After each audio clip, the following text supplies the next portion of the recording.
شہریار کو اس بات کا شدت سے احساس تھا، وہ اپنے آپ سے نالا بھی تھا کہ جب مشل کو اس کے حقیقی معنی میں ضرورت تھی وہ اس کا ساتھ نہیں دے پایا، اس کے ساتھ کاندھے سے کاندھا ملا کر کھڑا نہ ہو سکا۔ نہ جانے کیوں وہ اس کے ایک لمحے میں کوئی فیصلہ کیوں نہ کر پایا۔ جب اس کی ماما مشل سے طلاق کا کہہ کر اسے اپنے ساتھ لے جا رہی تھی، وہ خود کو مشل کا قصوروار ٹھہرا رہا تھا۔ پھر وہ ایک روز ڈاکٹر زوار سے ملا، اس نے ساری صورتحال سے زوار کو آگاہ کیا، جسے سن کر زوار کو بہت افسوس ہوا۔ اسے سب سے زیادہ دکھ صالحہ بیگم کے رویے کے بارے میں جان کر ہوا۔ پھر زوار نے شہریار کو سمجھایا کہ ایک گردے کے ساتھ بھی کوئی انسان اپنی معمول کی زندگی بسر کر سکتا ہے، اگر کچھ مشکلات ہوں بھی تو کیا، آخر وہ اس کی بیوی ہے۔ اس بات پہ کہ اس نے اپنی بہن کی جان بچانے کے لیے اپنا ایک گردہ اسے دے دیا، طلاق دے دینا کہاں کا انصاف ہوگا، بلکہ مشل کے ساتھ تو بہت بڑی ناانصافی ہوگی۔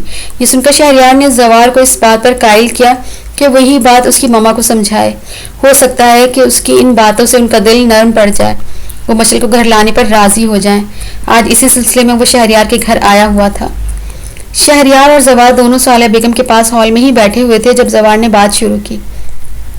آنٹی مجھے معلوم ہوا تو میں چلا آیا، مجھے یہ سب سن کر بہت افسوس ہوا، میں جانتا ہوں آپ کے بھی بہت سے ارمان تھے جو وہ کہتے کہتے رک گیا۔ صالحہ بیگم بیچ میں ہی بول پڑی، ہاں کھل کے بات کرو، کیا کہنا چاہتے ہو تم؟ صالحہ بیگم نے ایسے ہی لہجے میں کہا جیسے انہیں زوار کی باتیں اچھی نہیں لگ رہی تھیں۔ زوار جو کہ صالحہ بیگم کی بات سن کر خاموش ہو چکا تھا، اس نے بھی محسوس کیا کہ وہ جو بھی کہنے آیا ہے اسے صاف واضح طور پر کہہ دینا چاہیے۔ وہ بولا، آنٹی میں آپ سے کہنا چاہتا ہوں کہ مشل ایک کڈنی کے ساتھ بھی اپنی نارمل زندگی گزار سکتی ہے، آپ کو یہ طلاق والی بات نہیں کرنی چاہیے۔ صالحہ بیگم زوار کی بات پوری ہونے تک غصے سے آگ بگولا ہو چکی تھی۔ وہ پھر سے غصے سے بولی، اچھا تو اب ہمارے ٹکڑوں پر پلنے والے ہمیں ہی مشورہ دیں گے کہ ہمارے لیے کیا اچھا ہے اور کیا برا؟ ارے میاں تم تو خود آستین کے سانپ نکلے۔ صالحہ بیگم کی آخری بات پوری ہونے سے پہلے ہی شہریار ہڑبڑا کر بولا، ماما آپ یہ سب کیا بول رہی ہیں؟ شہریار کی بات سن کر صالحہ بیگم پھر سے اسی لہجے میں بولی، ہاں تو بیٹا کیا غلط کہہ رہی ہوں، تمہارے لیے آئے اتنے اچھے رشتے کو یہ اڑا لے گیا، اتنے امیر باپ کی بیٹی سے شادی ہو گئی، ہائے میرے ہی بیٹے کا نصیب پھوٹا تھا، وہ سوشل ورکر ہمارے لیے ہی رہ گئی تھی۔ صالحہ بیگم کی یہ باتیں سن کر زوار تیزی سے اٹھا اور بولا، آنٹی آپ اس وقت غصے میں لگ رہی ہیں، میں بعد میں آ جاؤں گا۔ زوار یہ کہہ کر چلا گیا، لیکن صالحہ بیگم اپنی ہی دھن میں بولتی گئیں، چلو اب جان چھوٹی بلا ہمارے گلے سے اتری۔ شہریار زوار کو روکنے اس کے پیچھے جانا چاہتا تھا، لیکن پھر صالحہ بیگم کی بات سن کر رک گیا اور بولا، مما وہ میری بیوی ہے، بلا نہیں۔ بیوی ہے تمہاری؟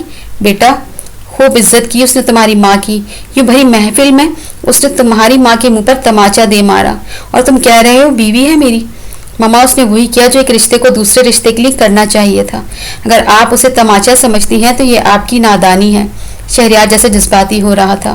صالحہ بیگم شہریار کی یہ بات سنتے ہی آپے سے باہر ہو گئی، ہاں میں ہی نادان ہوں، صحیح کہا تم نے، میں کہتی ہوں نکل جاؤ اس گھر سے اور چلے جاؤ تم اس رشتے نبھانے والی اپنی سوشل ورکر بیوی کے پاس۔ شہریار یہ سب سن کر اپنے کمرے کی طرف بڑھا اور پھر چند منٹوں بعد جب وہ اپنے کمرے سے باہر آیا تو اس کے ہاتھ میں ایک بیگ تھا۔ وہ بے حد غصے میں لگ رہا تھا۔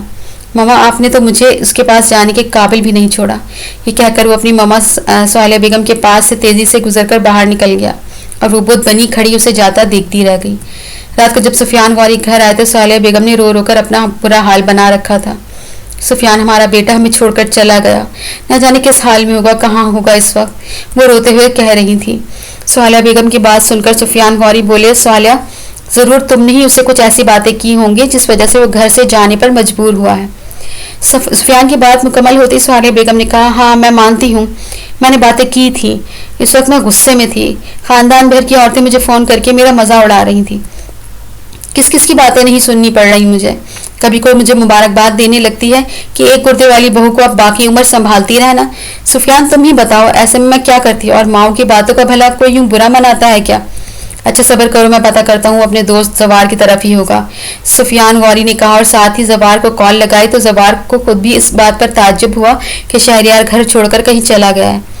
بیٹا اگر آپ کا شہریار سے رابطہ ہو تو اسے کہنا کہ اس کے مما پاپا اس کے لیے بہت پریشان ہیں، سفیان غوری نے کہا تو زوار نے انہیں تسلی دی، جیسے ہی اس کا شہریار سے رابطہ ہوگا وہ انہیں ضرور آگاہ کرے گا۔ باب 26